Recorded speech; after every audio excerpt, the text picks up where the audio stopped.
a long process. So here we go. A shoe is a piece of footwear that protects our foot, providing comfort to the person while doing different actions like walking, running, or jumping. Mexico is positioned on the 9th place of worldwide footwear producers, and most of the produced shoes are made out of leather. The national production volume is from 250 million of shoes. Probably right now you're thinking, where does these shoes come from? After some research in the official sites of the INEGI and Euromonitor, we found that only 4 entities of the Republic concentrated 94% of value of footwear production. On first place, we have Guanajuato with 70%. On second place, we have Jalisco with 50%. Then the state of Mexico with 5%. And last but not least, the Federal District with 3%. Now, talking about brands, the most relevant producers are, as the following table shows, Andrea with 10.3%, Flexi with 7.9%, Price Shoes with 4.8%, Nike with 4.2%, and Class with 3.2%. And now, talking about production cost, the estimated average cost for footwear production in Mexico is, for manufacture of leather footwear, the total income is of 24,307,254 pesos. For manufacture of footwear with fabric cut, 1,764,980 pesos. And for the manufacture of plastic footwear, a total of 2,703,961 pesos. On the estimated average sales price, we got $34.75 per unit. Now, according to the CISEX, the official Mexican norm used in the footwear area is NOM 020, which tells us the commercial information of footwear with natural tanned leathers and skins, synthetic or artificial materials with dull appearance, and leather goods should contain.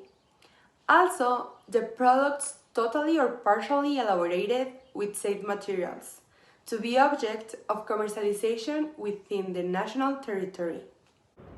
We selected the top 3 countries that export shoes in the world: Austria, Germany, and USA.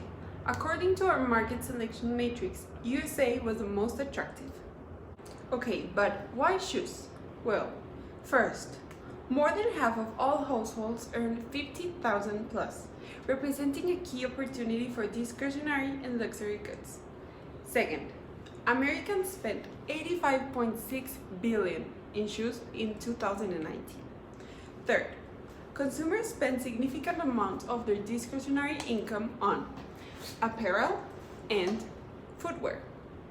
In recent years, athletic clothing and footwear has become very trendy, and this segment has experienced strong growth in the United States.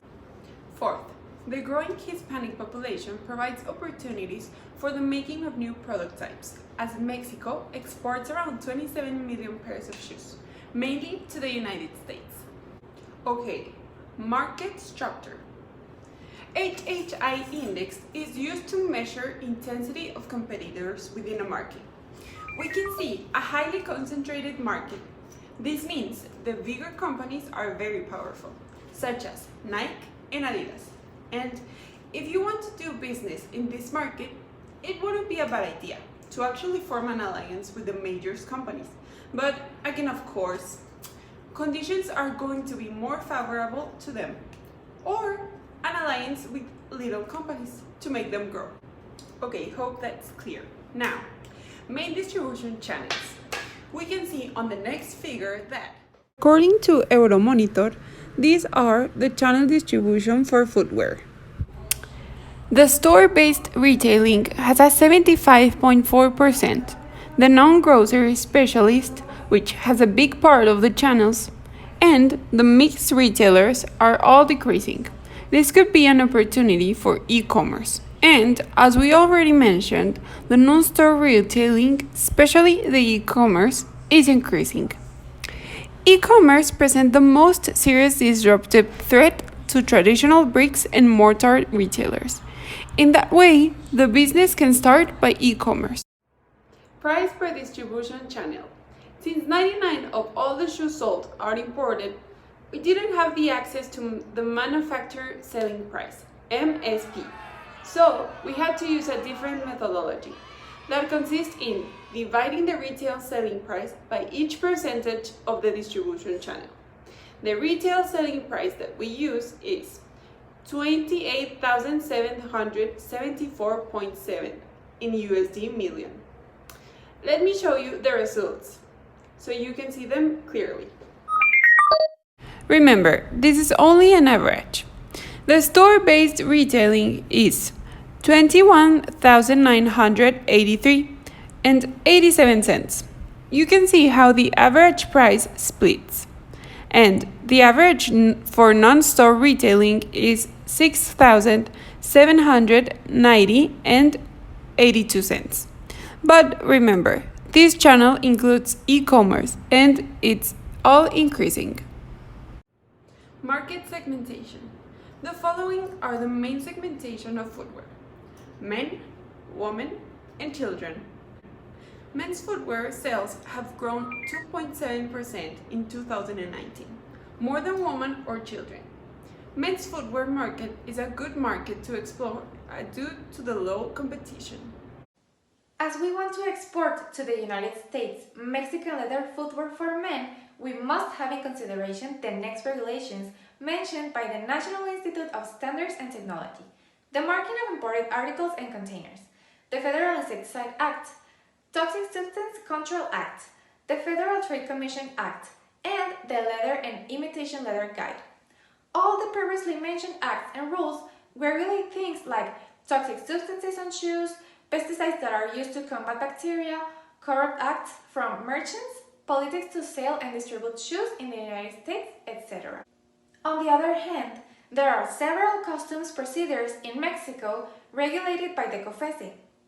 This includes documents that have to be issued, such as the commercial invoice, the packing list, the certificate of origin, and the instruction letter. And so, what happens when your product gets to a foreign market? You have to consider the adaptations you are probably gonna have to do. In our case, we found the production process of footwear in micro businesses in Mexico, proportioned by the INAI, which mentions one of the steps of production includes gasoline. It is used to soak the buttress of the shoe with the finality to toughen it up. As gasoline is considered a toxic substance, we will have to work with suppliers who don't use this substance following the Toxic Substance Control Act. Also, some certificates to consider are the interim footwear invoice, city certificate, this one just in case our footwear is made out of exotic leather, ecological certificates, and non-abuse of workers and non-use of child labor certificates. Exporting is a good option as a market entry strategy. Most manufacturing companies begin their global expansion as exporters and only later switch to one of the other modes of serving a foreign market. Exporting, in our case, is the best option. It avoids the cost of establishing manufacturing operations in the host country, which are often substantial, and it may be consistent with scale economies and location economies.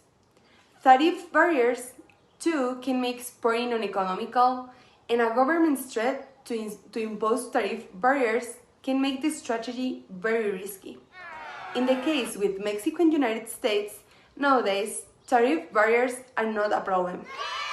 Just taking exporting as our first choice as a market entry strategy, it's important to set up a wholly owned subsidiary in the host country to handle local marketing and exercise tight control over marketing strategy in the host country.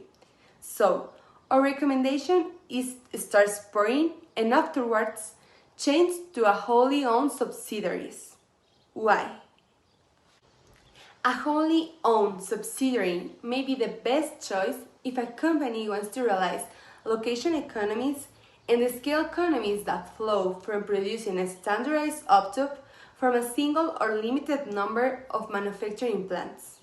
But, on the other hand, establishing a wholly owned subsidiary is generally the most expensive method at serving a foreign market. This is why exporting is our first choice as an entry market strategy, and afterwards change to a wholly owned subsidiary. This way, we will avoid as much risks and costs as we can. Have you ever imagined the whole process behind the exportation of shoes?